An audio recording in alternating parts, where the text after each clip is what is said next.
Здравейте! Включвам се, защото знаете, че съм в тази страничка, за да ви помагам. Да помагам да подобрите своето здравословно състояние или по-точно да направите една превенция, за да сте здрави, да не се стига до различни заболявания и така нататък. Един път помагам, давам насоки, давам съвети как да подобрите с различни техники, да се справите с различни ежедневни проблеми, да кажем главоболие, стрес и така нататък.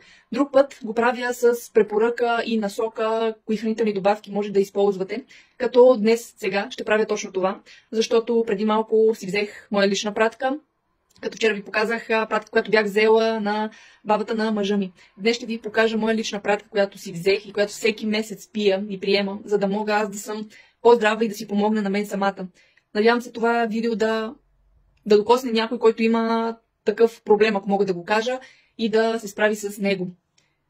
Както знаете, аз не спирам да препоръчвам, защото искам да помагам на повече хора да се замислят за това как живеят, как се грижат за своето здраве, и за това съм тук с тази цел, с тази мисия, ако мога така да го кажа, в тази страничка.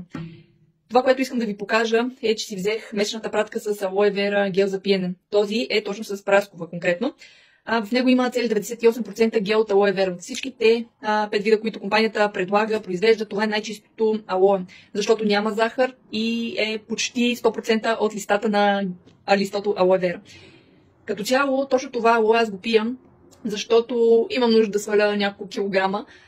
То също така почиства организма от всякакви шлаки замърсявания, точно поради това, че няма захар в себе си, е много добро точно за свалянето на килограмите. Хора, които имат наднормени килограми, искат да се отърват от него, от тях, могат да го приемат без да се притесняват, че може да им стане нещо, както повечето хора мислят. Защото това е хранителна добавка, това няма как да навреди на човек, защото е добавка към храната, а не както някои хора, които ме питат, това замества едно хранене ли? Ами не, това не замества. Това подпомага ежедневното хранене и по този начин ни снабдява с всички жизненно важни минерали, вещества, които на организма са необходими като цяло, за да функционира както трябва. Това алоe също е предназначено и подходящо за хора с диабет.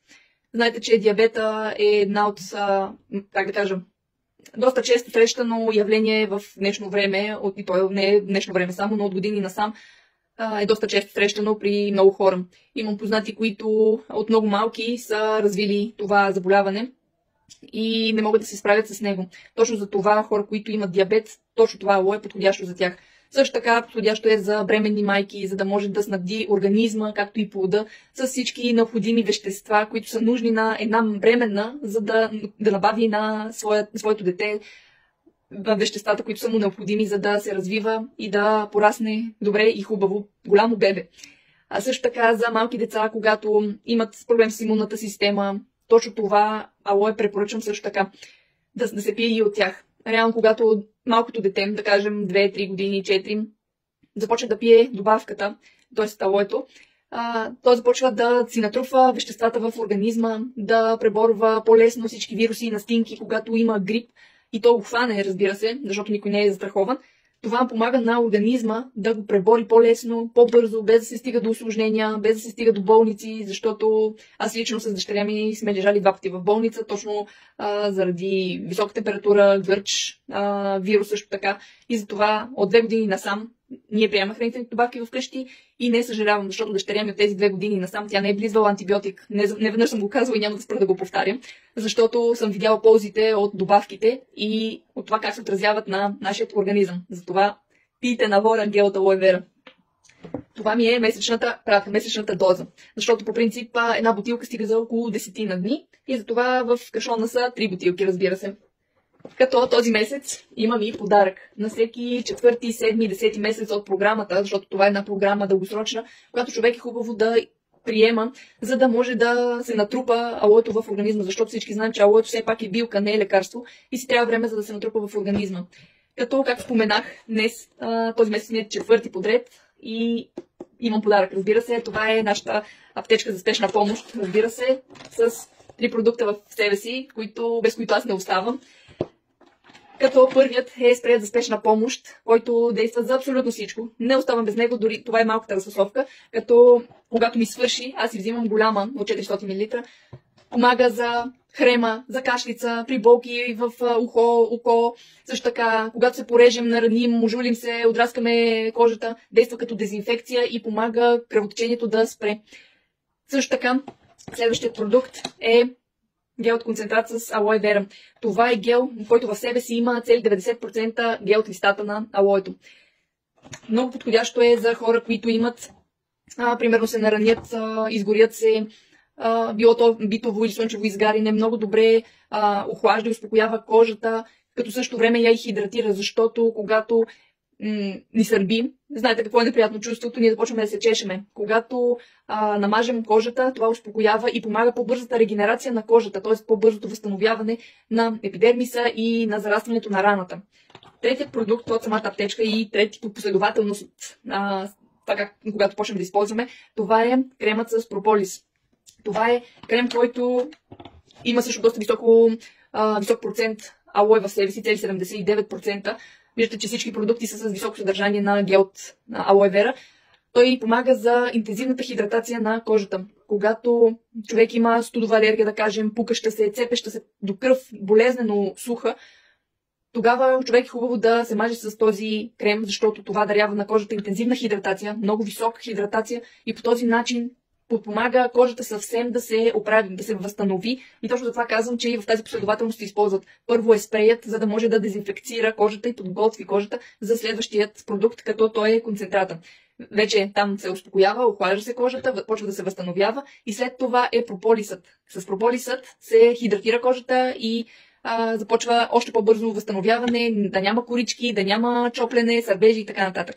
Затова това е един продукт, златната аптечка, как се казва, аптечка за спешна помощ, без която не оставаме вкъщи. Като този месец, разбира се, ми е като подарък. Друго, което съм си поръчала този месец, са пасти за зъби. 4 броя съм си поръчала, реално са 2 броя по 2, защото този месец са на промоция.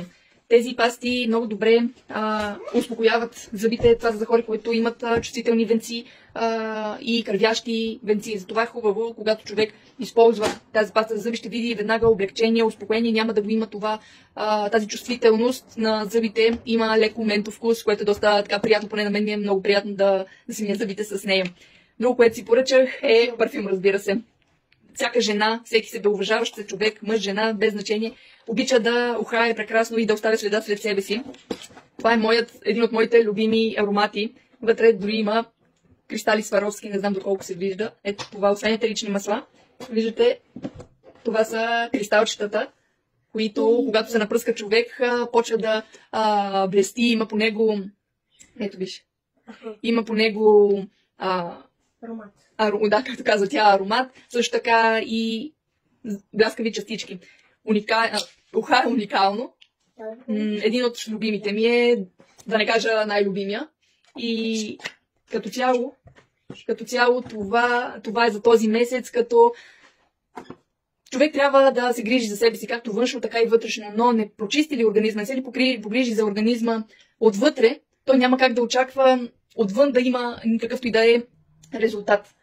Ние по този начин нищо не правим. Т.е. организма трябва да бъде прочистен, за да можем да очакваме, че когато започнем да прилагаме някакви мазила или някаква терапия върху кожата, ще видим резултат. Когато, да кажем, имаме някакъв кожен проблем, ако само мажем, без да сме почистили организма, това нищо не води. Смисъл, може да покаже някакъв временен резултат, някакво малко подобрение, но важно е човек да изчисти организма от замърсяванията, които са натрупали с времето, защото може да се съгласите с мен, това не е 1 или 2 години. На хората, които са 20, 30, 40 години, това не са малко години, за които човек трови организма малко или много с храна, с напитки, дори с въздуха, който дишаме. Така че подвижете се превентивно за своето здраве и за това как вие ще се чувствате в бъдеще.